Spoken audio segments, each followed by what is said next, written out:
Sotto il seicentesco Palazzo Mauri, In 2004, a thermal complex was found under the 17th century Palazzo Mauri, now the site of the city library, a semicircular pool lined in coccio pesto, and an extraordinary polygram mosaic floor dating from the early decades of the 6th century.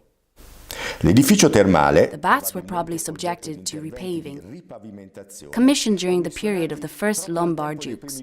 The Christian character of the figures leads one to think that the room was used as a baptistry. Among the wine shots, grapes and wine leaves, there are deer, birds, a horse, and a hare.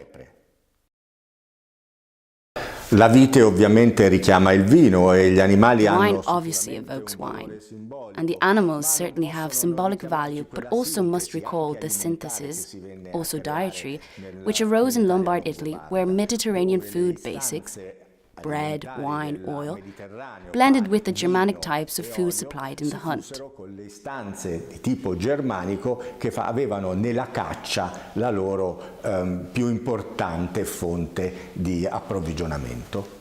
It is not easy to speak of Lombard cooking in Italy. It is more correct to speak of Italian cooking during the Lombard period, that is between the 6th and 8th century. An Italian style of cooking existed centuries before the Lombards arrived. This was cooking that Italy had inherited from the Roman Empire, based on bread, wine, and olive oil, the Mediterranean diet. The Lombards came from the north and had very different alimentary habits. They principally ate meat from hunting. This is not to say that the ancient Romans did not eat meat. However, we know that the meat in the ancient world, Greek and later Roman, was connected with the rites of sacrifice. Animals were killed, sacrificed to the gods, eaten together to honor the divinities. Meat was a food for celebrations. The Lombards ate meat every day, the Romans, like the Greeks, only during holidays. However, when the Lombards arrived in Italy, they no longer found the Rome of the oranges. No longer a dietary system like that of ancient Rome, like that of Cato, based on frugality, but a Rome already barbarized because, in the meantime, Rome had conquered populations with a similar carnivorous culture.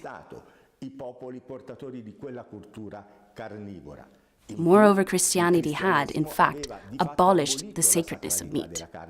It was no longer forbidden to eat meat daily, because meat was no longer a way to pray to the gods. And therefore, Christianity had, in a way, made it legitimate to eat meat every day, which was what had been done in the barbarian countries for ages. Besides, the fact that meat was already a central part of the Roman diet is proven by Apicius' cookbook.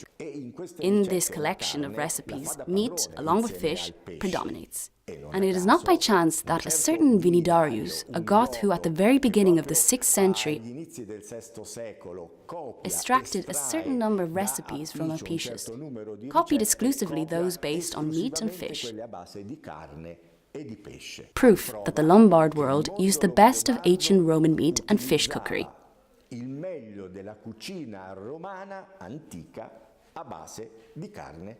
Even the sauces that remain in use in the Lombard period have ancient origins. I like to mention two in particular. Garum, the ancient sauce based on fermented fish, which was a well-known feature of Greek and later Roman cooking. In Apicius, garum figures everywhere. But especially we are pleased to end with another less-known sauce, made with mustard, must, unfermented grape juice, and vinegar, whose name, mustard, derives from the Lombard language. La mostarda.